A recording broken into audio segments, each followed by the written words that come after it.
what dyslexics see when they read. There's some similarities, some kind of common threads throughout, but everyone is very individual. Just like we all don't get the common cold the same way, it manifests very differently in each of us. Dyslexia manifests, it kind of has different weaknesses depending on what's really going on, whether it's more phonologically based, the sound end, or orthographically based, the visual end. All of them tend to have some working memory issues. There's a lot of things that goes on. So when they get to the page, they all may see it a little bit differently. Some of the common things that they will say is that they get very overwhelmed by it.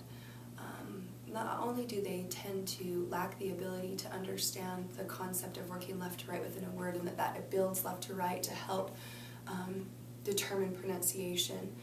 They don't know how to handle a word, they don't know how to handle a page. That, they should work left to right and swing down and go to the next line. They kind of look at it overall. So what will happen, a lot of times they'll have almost a three-dimensional visual perceptual area where they'll kind of pull out words, will kind of pop off the page to them that they have in their memorized vocabulary, and other ones are just kind of a string of letters that they try to sound out and make sense of. So when they get to the page, a few things that can be really helpful. They may actually have a very specific visual sensitivity to certain light waves. That would need help through something like colored overlays or colored contact lenses or glasses. You have theories on both sides on that, some who support that, some who don't. The research is out there on it. I've seen it from a personal standpoint. Just know that it's another option. Can't hurt. If you do see that, if they complain about, if you ask them things like, a lot of times, like for example, we don't know, like if you have someone that's got a visual issue, like maybe they're colorblind, they don't know that they don't see a certain color, they've never seen it, they have nothing to compare it to. The same thing can happen to students that they just haven't had the verbiage or been given the verbiage to say what's happening on the page. You may say to them, are the words moving on you when you look at the page? And they may go, yeah, because they think that happens to everybody. That's not supposed to happen. Asking them, do you get headaches when you read? Is the page really bright? Do the letters shake? Do they spin on you? What's happening?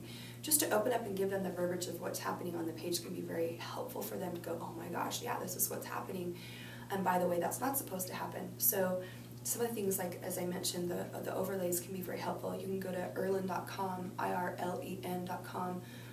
Fantastic. You're probably one of the most valuable resources out there in that arena. We also on our program, on our software program, have the ability to have colored overlays on, which can be very helpful for these students when they're dealing with text. The other thing that is really important is to have them track when they read. There's probably nothing more important. Now that'll vary with each student. Some will prefer to use a finger and go word by word. Some like a card and just take line by line. Others will need an entire sheet of paper, one on top and one on bottom from the line that they're on, so because there's just too much going on with the page for them to handle. So if they can go a line at a time, that becomes less overwhelming to them, and then they can handle it. They understand the concept of a line and can handle that.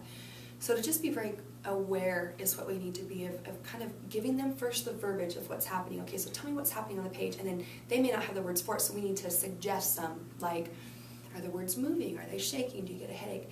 Then if those things are happening, is it overwhelming when you look at the page? Then we need to address that. If they say it's shaking or moving, then possibly they may have scotopic sensitivity syndrome and may need a color overlay. Or a combination of these. All of them need to be using their finger to track. That'll help them retrain their eyes to work left to right and know that sequence on the page.